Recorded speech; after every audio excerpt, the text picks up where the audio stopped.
নবী সাল্লাল্লাহু আলাইহি ওয়াসাল্লাম বলেছেন যে এই দোয়া পড়ার পরে যদি কেউ সকালে পড়ে রাত্রের আগে মারা যায় জান্নাতে চলে যাবে ইনশাআল্লাহ। রাতে পড়ে সকালের আগে ইন্তেকাল করলে জান্নাতে চলে যাবে ইনশাআল্লাহ। সাইয়্যিদুল ইস্তিগফার, আমার সাথে বলবেন আল্লাহুম্মা আনতা রাব্বি লা ইলাহা ইল্লা আনতা খালাকতানি আনা আবদুক ওয়া আনা আলা আহদিক ওয়া ওয়া'দিকা মাস্তাতা'ত আউযু বিকা মিন শাররি মা সানা'ত আবুউ লাক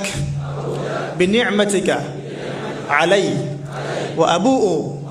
বিযানবি ফাগফিরলি ফাইন্নাহু